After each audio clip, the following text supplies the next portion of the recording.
కొత్తగా ఉద్యోగ అవకాశాలు కల్పిస్తామని చర్యలు తీసుకుంటామని అన్నారు. వాటికి సంబంధించింది ఏమీ లేదు. దావోస్ పర్యటనలో కూడా పెద్ద ఎత్తున నిధులు వస్తున్నాయని చెప్పి ప్రచార ఆర్భాటం తప్ప గతంలో కూడా ఇలాంటి వాగ్దానాలు ఇటువంటి ఆర్భాటాలే కేటీఆర్ తప్పుడు కూడా జరిగింది. ఇప్పుడు రేవంత్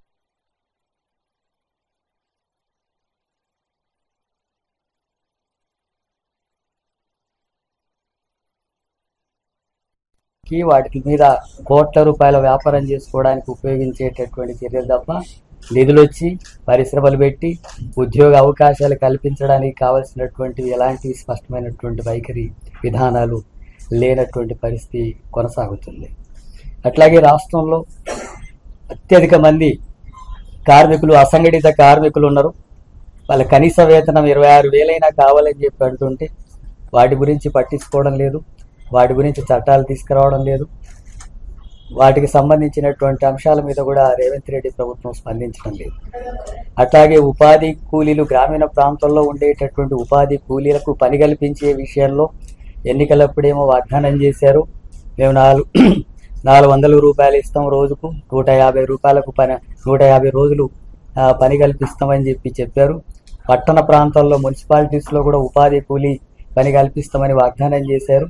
ఇప్పుడు సంవత్సరం గడిచిపోయినప్పటికీ కూడా వ్యవసాయ కూలీలకు గ్రామీణ ప్రాంత కూలీలకు పని కల్పించేటటువంటి విషయంలో ఎలాంటి విధానం ప్రకటించడం లేదు. అంటే కార్మికులకు కానీ రైతులకు కానీ కూలీలకు కానీ ఈ మూడు ప్రధానంగా దేశంలో కానీ రాష్ట్రంలో కానీ ఈ సంపదను సృష్టిస్తున్నటువంటి శ్రామిక వర్గమే. ఈ శ్రామిక వర్గాన్ని దోపిడీ చేసేటటువంటి విధానాలనే గత ప్రభుత్వాలు అనుసరించినాయి. ఇప్పుడు కాంగ్రెస్ ప్రభుత్వం కొత్తగా వచ్చినా గతంలో అదే చేసింది, ఇప్పుడు అదే అనుసరిస్తుంది. కార్పొరేట్ సంస్థలకు, రియల్ ఎస్టేట్ దారులకు, భూస్వాములకు, రాజకీయ నాయకుల ప్రయోజనాలకు, రియల్ ఎస్టేట్ దారులకు ఉపయోగపడేటటువంటి విధానాలు తప్ప శ్రామిక వర్గ ప్రయోజనాల కోసం రేవంత్ రెడ్డి ప్రభుత్వం ఎలాంటి చర్యలు తీసుకోవడం లేదు. మాటలు తప్ప ఆచరణలు ఏమీ లేనటువంటి పరిస్థితి వస్తుంది. శ్రామిక వర్గాల తరఫున పోరాడేటటువంటి పార్టీ సిపిఎం పార్టీ. ఈ పార్టీ పుట్టిందే, పెరిగిందే, పనిచేసేదే శ్రామిక వర్గాల ప్రయోజనాల కోసం, వాళ్ళ హక్కుల సాధన కోసం. వాటి విషయాల్లో ఏ పార్టీ ఏ వైఖరి తీసుకుంటుంది అనే దాన్ని బట్టి మా పార్టీ వైఖరి ఆ పార్టీల మీద ఉంటుంది. శ్రామిక వర్గాల ప్రయోజనాలకు వ్యతిరేకంగా ఉండే ఏ పార్టీ అయినా, ఏ విధానాలైనా, ఏ ప్రభుత్వమైనా ఆ పార్టీని, ఆ ప్రభుత్వ విధానాలను వ్యతిరేకిస్తుంది. ఇప్పుడుండే కాంగ్రెస్ ప్రభుత్వం పెట్టుబడిదారులకు, కార్పొరేట్ సంస్థలకు అనుకూలంగా శ్రామిక వర్గానికి వ్యతిరేకంగా ఉంది. అందుకనే ఆ అంశాల మీద శ్రామిక వర్గ ప్రయోజనాల కోసం సిపిఎం పార్టీ మొత్తం రాష్ట్ర వ్యాప్తంగా అలాంటి ఉద్యమాల్ని రాష్ట్ర వ్యాప్తంగా తీవ్రతరం చేస్తాం. ఆ పోరాటంలో ఉధృతంగా ముందుకు తీసుకెళ్తాం. అట్లాగే అనేక హామీలు ఇచ్చారు. ఇందిరమ్మ ఇండ్లు అన్నారు. దాదాపు లక్షలాది మంది ఇండ్ల స్థలాలు లేక, ఈ భూమి మీద పుట్టిన ప్రతి కుటుంబానికి కనీసం నివాసం ఉండడానికి ఇంటి స్థలం లేనటువంటివి లక్షలాది కుటుంబాలు ఉన్నాయి. వాటి గురించి ప్రభుత్వాలు మాటలు తప్ప, ఓట్లప్పుడు మాట్లాడడం తప్ప వాగ్దానం. గతంలో టీఆర్ఎస్ ప్రభుత్వం డబుల్ బెడ్రూమ్ అన్నారు, ఇప్పుడు వీళ్ళు ఇందిరమ్మ ఇండ్లు అన్నారు. ఆ సమస్యలు కూడా ఏమీ పట్టించుకోవడం లేదు. హైదరాబాద్ చుట్టూ ప్రాంతాల్లో ప్రభుత్వ భూములు ఉన్నాయి. ఇళ్ల స్థలాల కోసం వేసి పేదవాళ్ళకి ఇవ్వాలంటే ఆ పని కాంగ్రెస్ పార్టీ చేయడం లేదు. ఉన్న భూములే లాక్కునేటటువంటి ప్రయత్నం చేస్తున్నారు. ఎందుకంటే ఎలాంటి వాగ్దానాలు అమలు చేసేటటువంటి దాంట్లో ప్రభుత్వం సరైనటువంటి విధానాలు అనుసరించడం లేదు. అందుకని ఆ వ్యతిరేకత వ్యక్తమవుతుంది. అలాంటి సమస్యలు పరిష్కరించకపోతే తప్పకుండా సిపిఎం పార్టీ ఆ ప్రజల తరఫున, శ్రామిక వర్గ ప్రజల తరఫున, రైతులు, కూలీలు, కార్మికుల హక్కుల కోసం పోరాటాన్ని రాష్ట్రంలో ఉధృతం చేస్తారు. అట్లాగే ఈ రాష్ట్రంలో సామాజిక తరగతులు తీవ్రమైనటువంటి అణచివేతకు, కుల వివక్షకు, దాడులు, అత్యాచారాలకు గురవుతున్నారు. ముఖ్యంగా దళితులు, గిరిజనులు, బలహీన వర్గాలు, మైనార్టీలు, మహిళలు, అన్ని కులాల్లోని పేదలు ఈ సామాజిక అణచివేతకు, ఆర్థిక దోపిడీకి గురవుతున్నటువంటి పరిస్థితి. వీళ్ళకి సంబంధించి కూడా అనేక వాగ్దానాలు చేశారు. రైతు బంధువులు లాగానే, దళిత బంధు రూపంలోగానే అంబేద్కర్ పేరుతో దళితులకు కూడా 15 లక్షలు ఇస్తామని చెప్పారు. ఆ ఊసి ఎత్తడం లేదు. అట్లాగే ఎస్సీ ఎస్టీ సప్లాన్ ఉంది. జనాభా ప్రాతిపాదికన బడ్జెట్లో వాళ్ళ జనాభా ప్రాతిపాదికన నిధులు కేటాయించి వాళ్ళ కోసమే ఖర్చు పెట్టాలని సిపిఎం పార్టీ, అట్లాగే సామాజిక సంఘాలు పోరాటం చేసి సాధించినటువంటి చట్టాన్ని అమలు చేయడం లేదు. దానివల్ల వేల కోట్ల రూపాయలు దళితులకు, గిరిజనులకు రావాల్సినటువంటి దారి మలుతున్నాయి. ఎస్సీ ఎస్టీ కార్పొరేషన్ అనేటటువంటిది ఏమాత్రం ఉపయోగం లేకుండా పోతుంది. దాంట్లో సంక్షేమ పథకాలు, సబ్సిడీ పథకాలు తొలగించేశారు. దళిత వాడల అభివృద్ధికి సంబంధించినటువంటి నిధులు కేటాయించడం లేదు. అట్లాగే సంక్షేమ హాస్టల్స్కు తగినటువంటి పెరిగిన ధరలకు అనుగుణంగా కనీస అది అసలు మెస్ ఛార్జీలు పెంచడంలో కానీ, సౌకర్యాలు కల్పించడంలో కానీ చేయడం లేదు. సప్లా నిధులు కేటాయిస్తే ఈ సౌకర్యాలలో మెరుగుపడుతుంది, సంక్షేమ పథకాలు అమలు జరుగుతాయి, దళితులకు కొంత ప్రయోజనం జరుగుతుంది. ఆ విషయాల్ని ఇప్పుడు ఉండేటటువంటి కాంగ్రెస్ పార్టీ మాట్లాడడం లేదు. ఎస్సీ ఎస్టీలకు సంబంధించి అట్లాగే బీసీలకు సంబంధించినటువంటిది కుల గణన జరిపి ఆ బీసీల్లో ఏ కులాలు ఎంత జనాభా ఉంది, వాళ్ళ ఆర్థిక పరిస్థితి ఏంటి, సామాజిక పరిస్థితి ఏంటి, విద్య ఏంటి, వైద్యం ఏంటి, వాళ్ళకు కావాల్సినటువంటి ఎలాంటి హక్కులు కల్పించాలనేటటువంటి విషయాల పట్ల ఆ కుల గణన జరిపి సరైనటువంటి చర్యలు తీసుకునేటటువంటి దాంట్లో తగినటువంటి శ్రద్ధ ప్రభుత్వానికి కనిపించడం లేదు. ఆ రకంగా బీసీల సమస్యలు కూడా అది పట్టించుకోవడం లేదు. గిరిజనుల జనాభా ప్రాతిపాదికన ఎంత జనాభా ఉంటే అంత రిజర్వేషన్లు పెంచాలని చెప్పి అనేక సంవత్సరాల నుంచి ఆందోళన చేస్తుంటే పట్టించుకోవడం లేదు. అలాంటి విషయాలు పట్టించుకోవడం లేదు. దళితుల గురించి కానీ, బీసీల గురించి కానీ, మైనార్టీలకు సంబంధించినటువంటి ఆర్థిక ప్రయోజనాలు, వాళ్ళ హక్కులు అమలు చేసేటటువంటి చర్యలు తీసుకోవడం లేదు. అందుకని ఇది సామాజిక తరగతులకు కూడా వ్యతిరేకంగా ఉంది.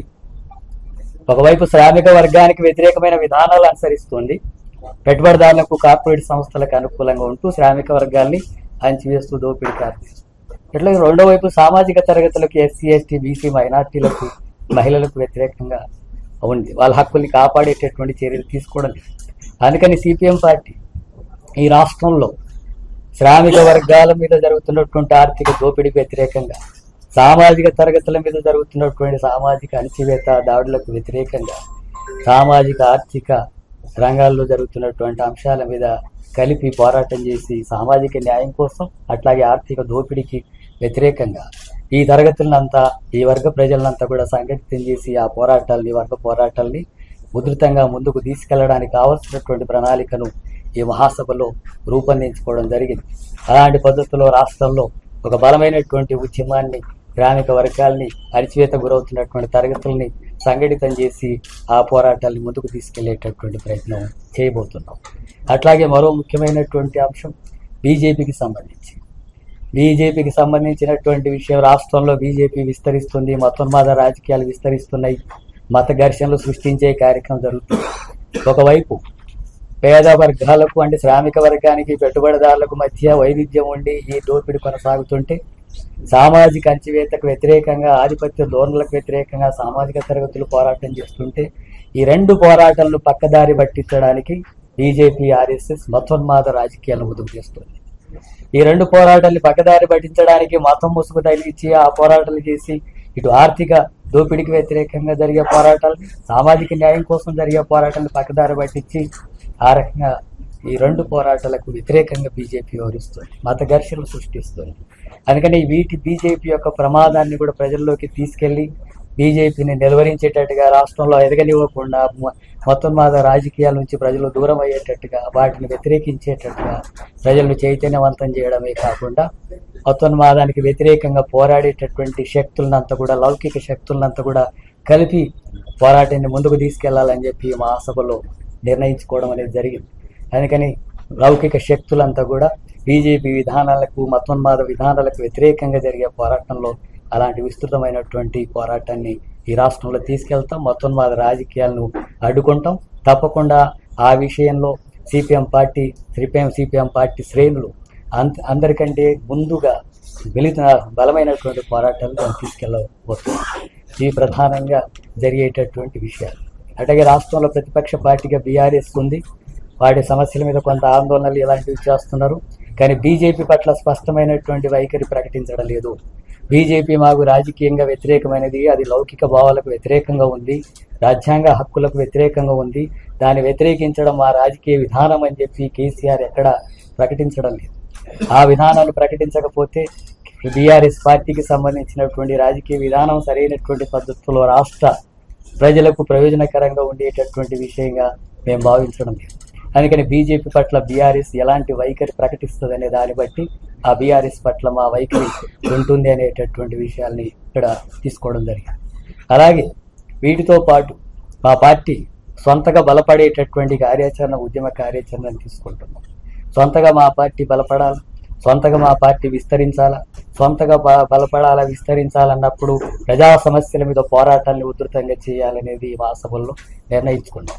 అది కూలీ సమస్య కావచ్చు, భూమి సమస్య కావచ్చు, ఓడు భూముల సమస్య కావచ్చు, నిరుద్యోగ సమస్య కావచ్చు, విద్యా వైద్యానికి సంబంధించిన అంశాలు కావచ్చు, అట్టాగే సామాజిక న్యాయం కోసం జరిగేటటువంటి పోరాటాలు, ఇలాంటి పోరాటాలంతా కూడా ఉధృతంగా రాష్ట్ర వ్యాప్తంగా చేసి మా పార్టీ సొంతగా బలపడేటట్టుగా, ప్రజల్లో మా పలుకుబడి పెంచుకునేటట్టుగా, ప్రజల యొక్క పునాదిని పెంచుకునేటటువంటి పద్ధతుల్లో పోరాటాలు నిర్వహించాలా.